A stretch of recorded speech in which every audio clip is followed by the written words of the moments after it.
جس نے قربانی کی ہے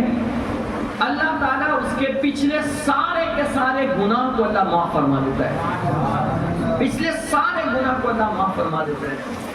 تو سیدہ فاطمہ الزہرا رضی اللہ تعالی عنہا عرض کرتی یا رسول اللہ صلی اللہ علیہ وسلم، کیا یہ انعام صرف ہم خاندان نبوت کے لیے ہے، اہل بیت اطہار کے لیے ہے، کہ جانور ذبح کیا جائے اور اس کا خون زمین پر گرنے سے پہلے قربانی بھی قبول ہو جاتی ہے اور اس کے پچھلے سارے گناہ معاف بھی ہو جاتے ہیں؟ کیا یہ صرف سادات کے لیے ہمارے لیے ہے یا پھر آپ کی ساری امت کے لیے ہے؟ تو حضور نے فرمایا فاطمہ یہ صرف ہمارے گھر والوں کے لیے ہی نہیں ہے، بلکہ اللہ کے فضل سے اللہ نے یہ انعام میری ساری امت کے لیے عطا فرمایا ہے کہ اگر میری امت خوش دلی کے ساتھ قربانی کرتی ہے،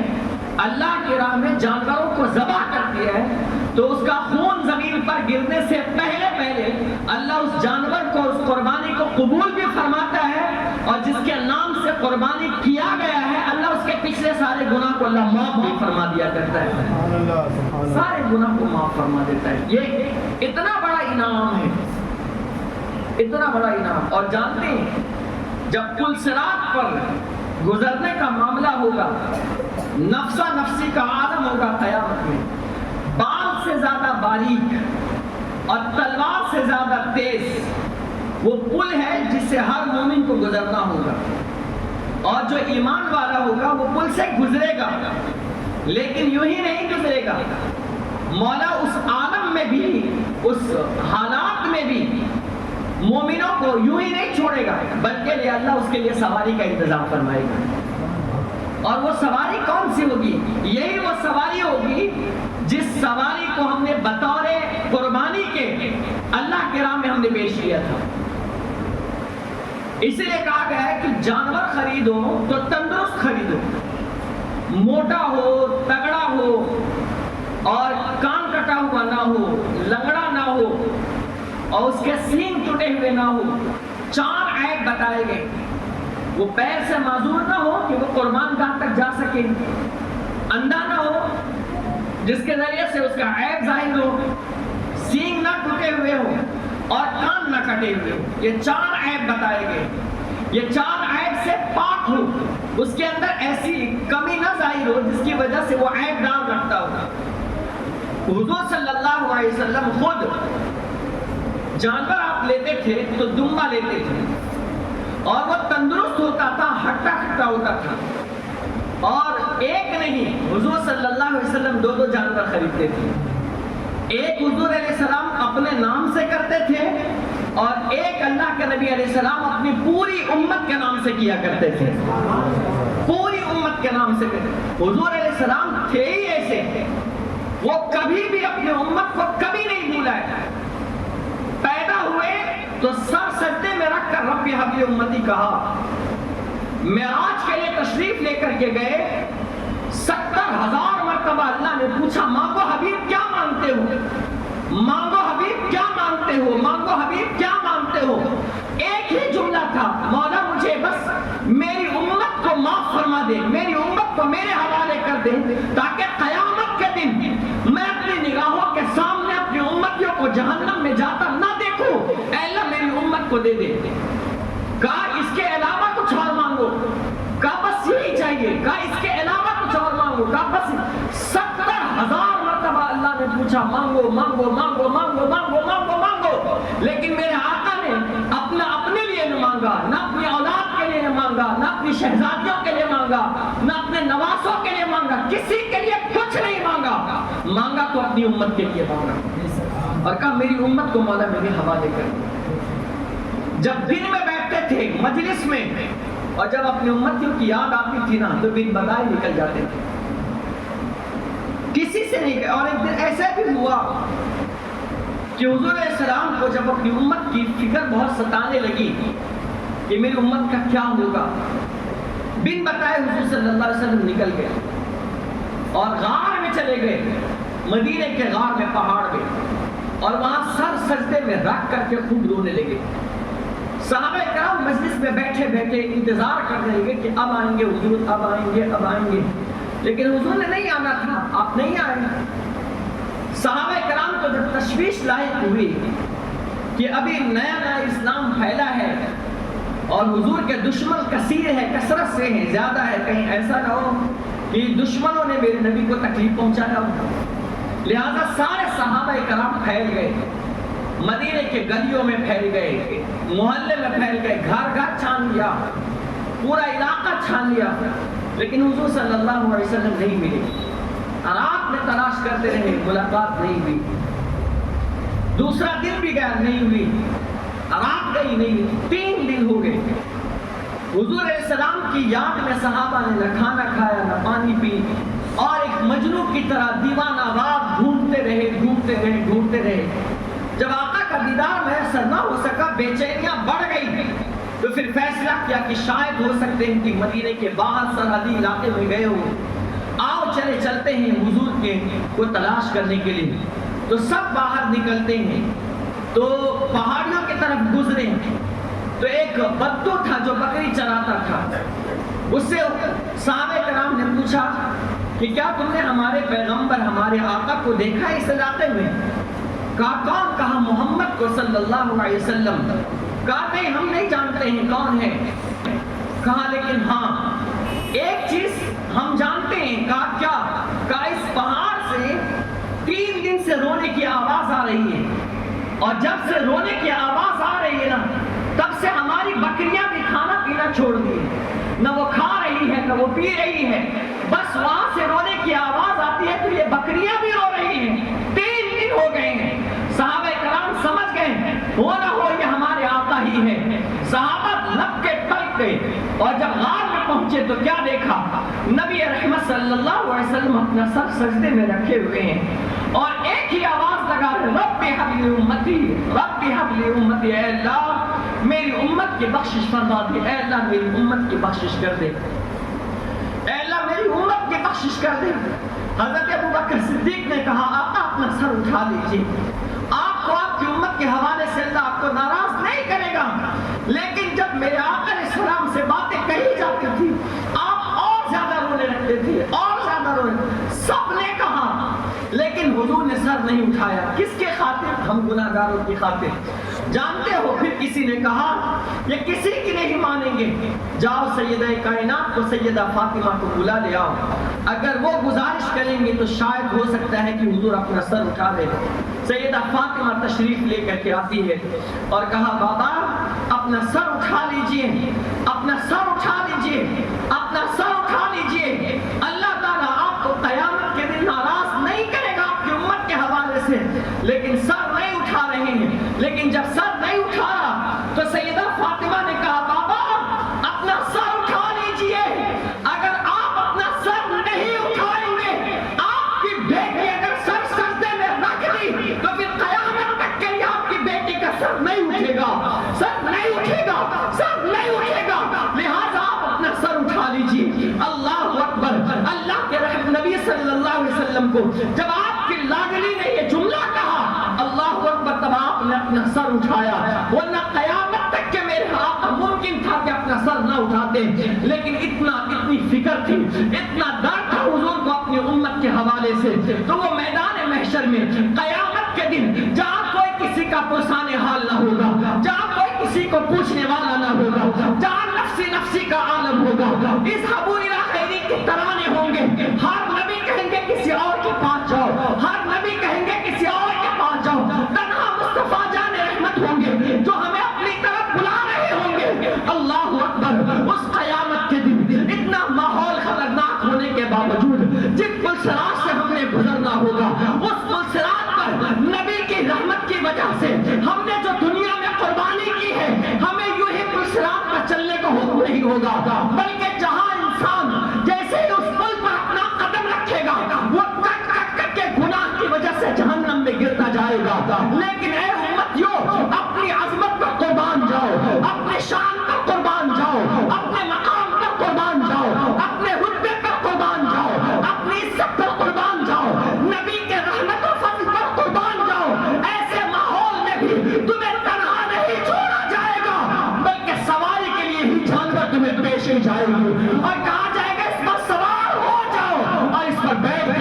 کا مزدہ لے لو، جنت میں داخل ہو جاؤ۔ اس پہ کہا گیا اس قربانی کو ناراضگی کے ساتھ مت کرو، اس قربانی کو چہرہ اتار کے مت کرو۔ اگر تمہیں قربانی کرنی ہے تو خوش دلی کے ساتھ کرو، اگر خوش دلی کے ساتھ کرو گے تو یہی جانور کل قیامت کے دن سواری کا کام کر کے تمہیں جنت میں لے کر کے جائے گی انشاءاللہ تعالی، جنت میں لے جائے گی جہاں کوئی کسی کا نہیں ہے۔ ایسے موقع پر اللہ تمہیں سواری اور ہمیں سواری عطا کرے گا، اس لیے خوش دلی کے ساتھ کرو۔ جانور خریدو تو موٹا ہو، فربا ہو، تگڑا ہو، جسم سے تندرست ہو، لنگڑا لولہا نہ دکھتا ہو، عیب دار نہ دکھتا ہو، کمزور نہ خرید کرو۔ لیکن معاف کیجیے گا، ہمارے یہاں ایسا ہے، ارے پچھلے سال میں نے کیا تھا نا، اس سال کیا ضرورت ہے، ایک سال ہو گیا نا، اس سال میں نے کر لیا ہے، پچھلے سال میں نے کیا ہے تو اس سال بیوی کے نام سے کرا دوں گا، اور اگر بیوی کے ساتھ بیوی اس سال کروا دیا، آئندہ سال بچے کے نام سے کرا دوں گا، رولنگ کرتے ہیں۔ حالانکہ مسئلہ ایسا ہے، گھر میں جتنے افراد مالک نصاب ہیں، جیسے زکوٰۃ میں جتنے گھر کے ممبر مالک نصاب ہوتے ہیں تو سب پر زکوٰۃ ہوتی ہے نا، سیم اسی طرح ہمارے گھر میں جتنے ممبر مالک نصاب ہے، مالک نصاب مینس جن کے پاس 52.5 تولہ چاندی ہو، 52.5 تولہ چاندی یا اس کے برابر پیسہ ہو،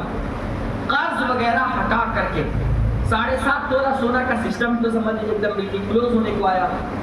اب مسئلہ ہے 52.5 تولہ چاندی پر،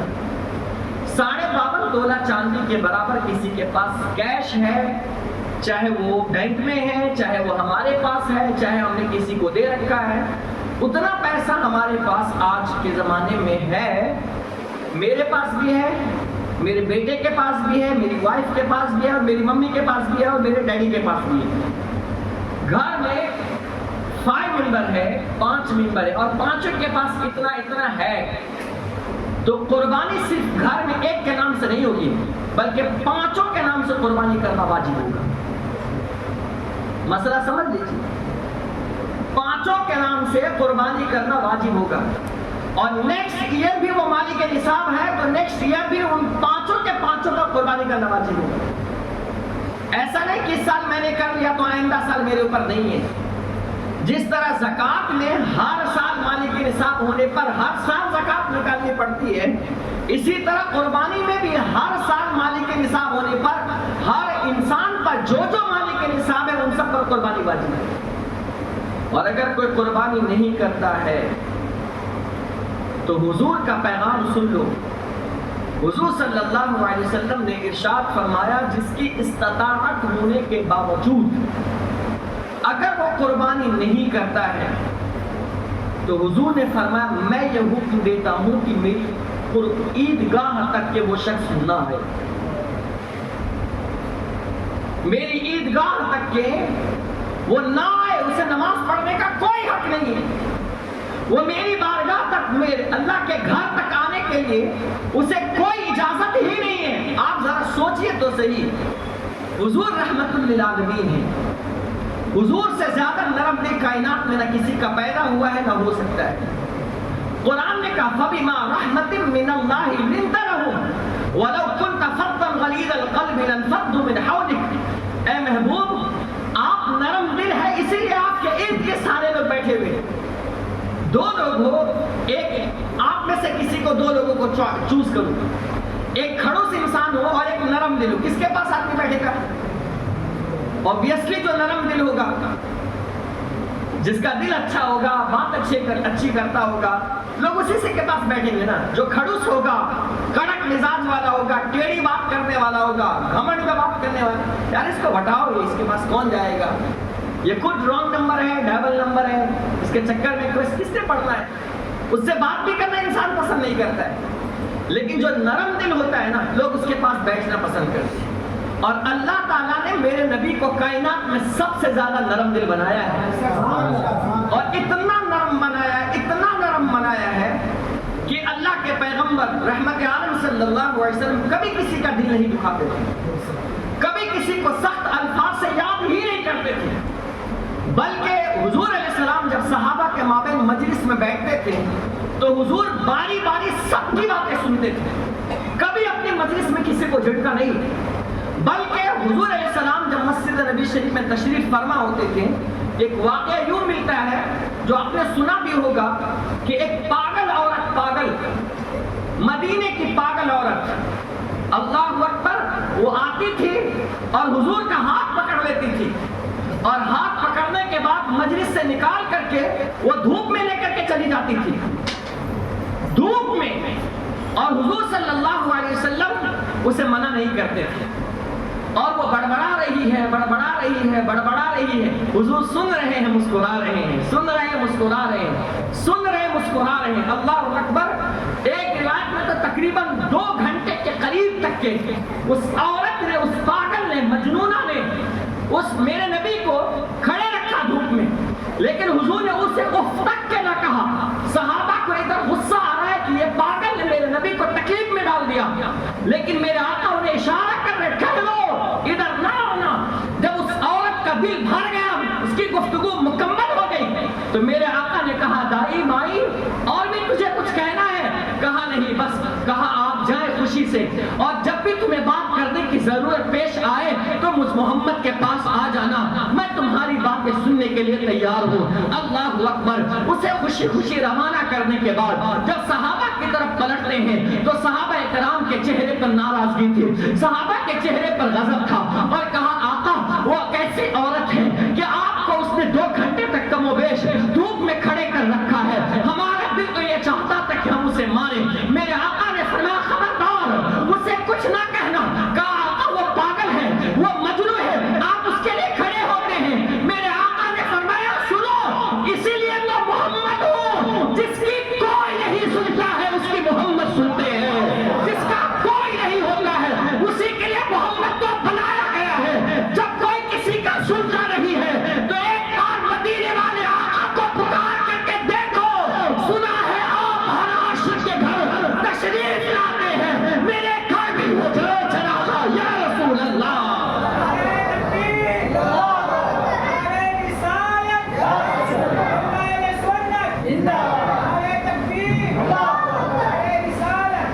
جس کا کوئی نہیں ہے مصطفیٰ اس کے ہیں، جس کو کوئی نہیں پوچھتا مصطفیٰ اسے پوچھتے ہیں۔ اتنے نرم دل ہے میرے آقا، لیکن قربانی نہ کرنے والوں سے کس حد تک ناراض ہے، قربانی نہ کرنے، جبکہ حضور کی حدیث ہے،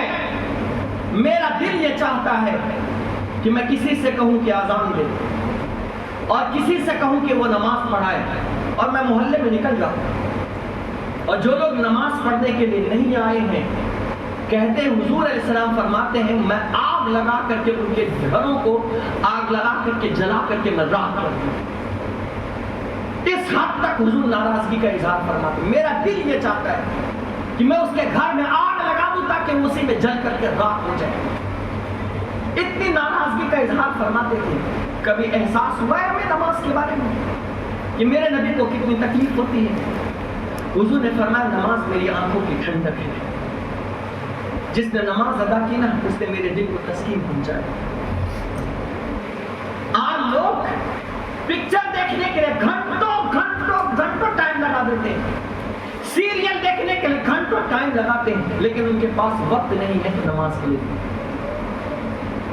افسوس کا مقام ہے، افسوس کا۔ اس نبی کا کلمہ پڑھتے ہیں، اس نبی کا نام لیتے ہیں، اس نبی کے بارے میں کہتے ہیں اس نبی کے عاشق رسول ہیں، نماز نہیں پڑھتے ہیں۔ نماز مسجد فجر میں دیکھو مشکل سے 1.5 صف ہوتی ہوں گی، 1 صف 1.5 صف 2 صف اس سے زیادہ نہیں ہوتی ہوگی۔ جو یہاں کے سب خواب خرگوش میں سوتے رہتے ہیں، سب آرام سے سو رہے بستر پر، اب غفلت میں سو رہے ہو نا، جس دن اللہ جگائے گا نا نیند چاہ کر کے بھی لے نہ سکو گے۔ جب تمہیں کچی زمین پر لکھایا جائے گا، تمہارے نام کی قبر کھودی جائے گی، تمہارا نام پکارنے سے پہلے تمہیں مرحوم کہا جائے گا، تمہارا سر نیم کھینچ لیا جائے گا، تمہارا نام کھینچ لیا جائے گا، تمہاری پہچان کھینچ لی جائے گی، تمہاری آئیڈینٹی چھین لی جائے گی، تمہاری عزت ہٹا دی جائے گی، تمہارے بنگلوں پر سے تمہارا نام ہٹا دیا جائے گا۔ اب تمہیں مرحوم کہہ کے جب پکارا جائے گا نا میں تمہیں رکھ دی جائے گی اور چاروں طرف سے مٹیاں ڈال دی جائے گی. اس قبر کی تاریکی کے اندر تمہاری چیخ اسی قبر کے اندر دب کر کے رہ جائے گی, لیکن تمہاری آواز کو کوئی سننے والا نہ ہوگا. وہاں چیختے رہ جاؤ گے, وہاں قبر کے بچھو تمہیں ڈسیں گے, وہاں قبر میں سانپ تمہیں کھائیں گے, تمہیں ڈستے رہیں گے. جانتے ہو ایک سانپ کے بارے میں نے پڑھا ہے اور حدیث میں آیا ہے, اس سانپ کا نام ہے اقرع. اس سانپ کی زندگی 1000 سال کی ہے. جو دو نماز نہیں پڑھتے ہیں قبر میں اس سانپ کو اللہ مسلط کرے گا. اگر وہ سانپ کسی بے نمازی کو ایک مرتبہ ڈس لینا, اللہ اکبر, 1000 سال تک کہ اس کے جسم میں اس کا اثر رہے گا اور 70 فٹ تک کہ وہ اندر زمین میں دھس جائے گا. آپ سوچو تو صحیح, دنیا میں ایک چھوٹا سا سانپ اگر کسی کو ڈس لینا, وہ انسان کھڑے کھڑے وہ مر جاتا ہے, اس کو کوئی دوائی اثر نہیں کرتی ہے, وہ بے چین اور بے قراری کا شکار ہو جاتا ہے, اس کے گھر والے بے چین اور بے قرار ہو جاتے ہیں. لیکن آہ اے انسان, وہاں تو نہ تیرا باپ ہوگا, وہاں تو نہ تیری ماں ہوگی, وہاں تو نہ تیرا بھائی ہوگا, وہاں تو نہ تیری بہن ہوگی, وہاں تو نہ تیری زوجہ ہوگی, وہاں تو نہ تیرا شوہر ہوگا, وہاں تو نہ تیرا گھر والا ہوگا, وہاں کوئی کسی کا نہیں ہوگا. قرآن نے کہا یوم یفر المرء من اخیہ وامہ وابیہ وصاحبتہ وبنیہ لکل امرئ منہم یومئذ شأن یغنیہ. انسان اس دن اپنے بھائی سے بھاگے گا, انسان اس دن اپنے ماں سے بھاگے گا, انسان اس دن اپنے باپ سے بھاگے گا, انسان اس دن اپنے دوست سے بھاگے گا. غرض ہے کہ کوئی کسی کا پرسان حال نہ ہوگا. یارو, جس ساتھیوں کے ساتھ تم نماز ترک کرتے ہو نا, وہ تمہیں کندھے پر بٹھائیں گے تو ضرور, کندھے کا سہارا تو دیں گے ضرور, لیکن وہ قبر کے اندر تمہارے ساتھ نہیں سوئیں گے. جس دوست کے ساتھ تم زنا کے معاملات کو انجام دیتے ہو, وہ قبر میں, اللہ اکبر, قبر تک کندھے کا سہارا دیں گے, لیکن قبر میں اتر کر کے وہ تمہیں گناہ سے بچا نہیں سکتے, اللہ کے سزا سے بچا نہیں سکتے, اللہ کے عذاب سے بچا نہیں سکتے ہیں. اس قبر کی تاریک اندھیریوں کو محسوس تو کرو. آج ہمارے گھروں میں لائٹ چلی جائے اور چند جھنگور اگر ایک بچھو چھوڑ دی جائے نا, تو اس گھر میں رہنے کے باوجود انسان جیتے جی زندہ لاش بن جائے گا. اس کی روح اس کے جسم سے نکل جائے گی. اتنے بڑے گھر کے اندر چند جھنگور سے ہم جب اتنے ڈرتے ہیں اور چند بچھوؤں سے اتنا ڈرتے ہیں, آگ سے اتنا ڈرتے ہیں, دیگر چیزوں سے اتنا ڈرتے ہیں, تو ذرا بتاؤ تو صحیح اس قبر کی تاریک وادیوں کے بارے میں تمہارا کیا حال ہے. جب تمہارے جسم کی طاقت تم سے چھین لی جائے گی, تمہارے حسن کی رعنائیاں تم سے چھین لی جائے گی, یہ تمہارے نرم نرم چہرے اور لہتے ہوئے بالوں کو 3 دن کے اندر بچھو, 3 دن کے اندر کیڑے چاٹ چاٹ کر کے سارے سر کے بال چھین لیے جائیں گے. تمہاری آنکھوں میں ڈنگ مار کر کے آنکھوں کا پانی بہا دیا جائے گا. جس رخسار پر تم ناز کرتے ہو, ان چہروں کو کیڑے کاٹ کاٹ کر کے 3 دن کے اندر سارا گوشت ختم کر دیں گے. پورے جسم سے کیڑے ابل پڑیں گے, تمہاری ہڈیاں سے باقی رہے گی, نہ چمڑی باقی رہے گی, نہ تمہارے جسم پر گوشت باقی رہے گا, نہ تمہارا پیر رہے گا, نہ تمہیں چلنے کی طاقت ہوگی, نہ تمہیں چلنے کی سکت ہوگی. اس کے بعد معاملہ یہ ہوگا, اللہ اس قبر کو کہے گا کہ اے قبر اس بے نمازی کے لیے سمٹ جا. لہذا دونوں قبر آپس میں اس طریقے سے سمٹتی چلی جائے گی, اور یہ ہماری ہڈیاں, اس طرف کی ہڈیاں ادھر آ جائے گی, ادھر کی ہڈیاں ادھر آ جائے گی, اور اس طریقے سے ہماری جو اللہ اکبر ہڈیاں سمٹ کر چور چور ہو جائے گی. ہماری چیخیں اس قبر کے اندر چہار دیواری رہ کر کے ختم ہو جائے گی, لیکن اس سنسناہٹ میں ہمارا کوئی یار و مددگار نہ ہوگا. اس لیے عزیزان ملت اسلامیہ, نماز کبھی ترک مت کرنا. جانتے ہو قرآن نے کہا فویل للمصلین, ان لوگوں کے لیے, ان نمازیوں کے لیے جہنم کی ایک وادی ہے جسے ویل کہا جاتا ہے. جب دیگر جہنم کی وادیاں کی آگ جب بجھ جاتی ہے نا, تو اس وادی کی آگ کو کھول دیا جاتا ہے اور اس کی گرماہٹ سے دوسرے علاقوں کی آگ بھڑک اٹھتی ہے. ایسے محلے کے اندر, ایسی وادی کے اندر بے نمازی کو داخل کر دیا جائے گا. اللہ اکبر, کیا ہم میں اتنی سکت ہے؟ نہیں عزیزان ملت اسلامیہ, اس سے نماز کی پابندی کرنا. اللہ اکبر. پھر میں اپنے عنوان کی طرف بڑھتا ہوں. میرے آقا نے فرمایا, میرا دل یہ چاہتا ہے میں کسی سے کہوں اذان دے دے اور کسی سے کہوں نماز پڑھا دے, میں بستی میں نکل جاؤں اور جو نماز کے لیے نہیں آئے ہیں میں ان کے گھروں میں آگ لگا کر کے میں ان کے گھروں کو جلا ڈالوں. اس انسان صحیح نماز کی اتنی فکر تھی حضور کو تاکہ لوگ کسی طرح نماز پڑھنے کے لیے آئے، لیکن جب دوسرا موقع آتا ہے نا، جو لوگ نماز پڑھنے کے لیے جو قربانی نہیں کرتے ہیں اور قربانی کو اللہ اکبر گھٹیا فعل سمجھتے ہیں، میرے آقا جلالی کیفیت میں ارشاد فرماتے ہیں جس نے قربانی نہیں کی استطاعت ہونے کے باوجود اسے کوئی حق نہیں ہے کہ وہ میری عیدگاہ میں تشریف لے کر کے آئے، اسے کوئی حق نہیں ہے، رحمت للعالمین نبی ہونے کے باوجود آپ فرماتے کہ اسے چاہیے کہ وہ میرے عیدگاہ میں نہ آئے، وہ نماز پڑھے، اسے کیا حق ہے، وہ کس حساب سے نماز کے لیے آ رہا ہے؟ اللہ تعالیٰ نے فرمایا اِنَّا أَعْطَيْنَاكَ الْكَوْثَرَ فَصَلِّ لِرَبِّكَ وَانْحَرْ إِنَّ شَانِئَكَ هُوَ الْأَبْتَرُ۔ اے محبوب، ہم نے آپ کو خیر کثیر عطا کیا، کوثر عطا کیا، کوثر میں سب سے زیادہ بھلائی خوبیاں ہم نے آپ کو عطا کی،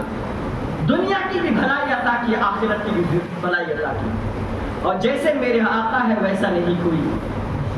جو خوبیاں میرے مصطفیٰ کے اندر ہے وہ خوبیاں کسی اور کے اندر نہیں ہیں، جو خوبیاں میرے آقا کے اندر ہیں، کہا اے محبوب ہم نے آپ کو خیر کثیر عطا کیا، بے شمار بھلائیاں عطا کی، خیر کثیر دیا، اور پھر کہا فَصَلِّ لِرَبِّكَ وَانْحَرْ، تو اپنے رب کے لیے نماز پڑھیے اور قربانی پیش کیجیے، نماز پڑھے، پہلے نماز کا حکم ہے،